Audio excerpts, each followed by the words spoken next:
راجنپور چوک الہٰباد پر ہوا بسم اللہ mobile shop پر دھوکہ دہی سے 25,000 روپے کا فراڈ۔ ہمارے نمائندے کے مطابق ایک شخص 25,000 روپے کا جائز کیش کرواتا ہے اور جب پیسے دینے کا وقت آتا ہے تو بائک پر بیٹھ کر فرار ہو جاتا ہے۔ لوٹنے والے نوجوان سے ہماری نمائندے ساجد قریشی نے جانا احوال۔ ناظرین، اس وقت ہم ٹھہرے ہوئے ہیں، ایک نوجوان کی دکان ہے جس کو ابھی کچھ دن پہلے لوٹ کے گئے ہیں۔ ایک دو سربراہ گروہ آیا ہوا ہے اور بیچارہ نوجوان دکاندار ہے، اس کے پاس آئے ہیں اور اس کے کام میں پیسے لے جائیں تو یہ بچہ ہے نوجوان، اس نے پیسے کر دیے اور وہ 9 سربراہ سے دھوکہ اور فراڈ کر کے نکل گئے۔ اب ہم آئیے ان سے پوچھتے ہیں آپ کے ساتھ یہ کیسے ہوا۔ تو کیمرہ مین ذرا آگے کی طرف آ جائیں۔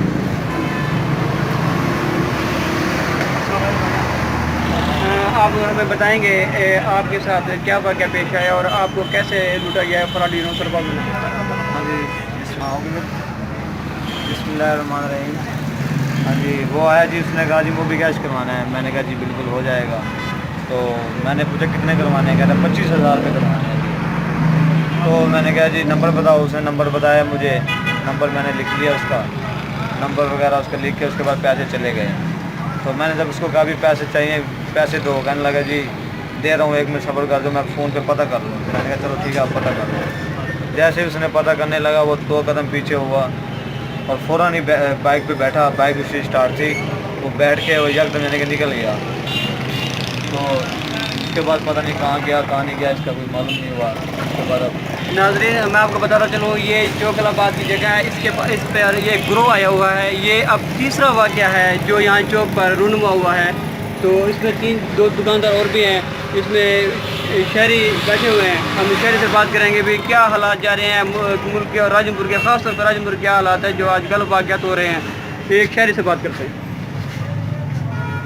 اصل میں تو جی یہ ہے کہ بے روزگاری ہے ادھر کافی، یہ تیسرا وقوع ہے۔ ابھی وہ باجوہ صاحب، اصغر باجوہ صاحب، اس کی دکان کے آگے سے موٹر سائیکل کھینچ لیا ہے۔ تو اس میں وہ ویڈیو میں بھی کچھ کلپس آئے ہوئے ہیں۔ تو ایک اور موبائل شاپ ہے، وہ یعنی کہ اٹھا لیا ادھر سے موبائل اور لے کے وہ چلے گئے۔ تو باقی ان کا بھی نقصان ہو گیا ہے، اللہ پاک کرم کرے گا، کوئی کوشش میں لگے ہوئے ہیں کوئی ہو جائے۔ تو ناظرین، یہ لوگ پریشان ہیں اور جو حالات و واقعات پیش آ رہے ہیں تو اعلیٰ حکام سے یہ مطالبہ کر رہے ہیں کوئی ہماری سیکورٹی کے لیے یا کوئی ایسا بندوبست کیا جائے تاکہ 9 سربازوں کو جو عوام کی محنت کی کمائی کو لوٹ رہے ہیں ان کے کو بندوبست کیا جا سکے، قرار باقی سزا دی جا سکے۔ غریب دکاندار ہے اور ایک منٹ میں لوٹ لیا جاتا ہے، تو اس کے لیے اعلیٰ حکام سے نوٹس لینے کی اپیل ہے۔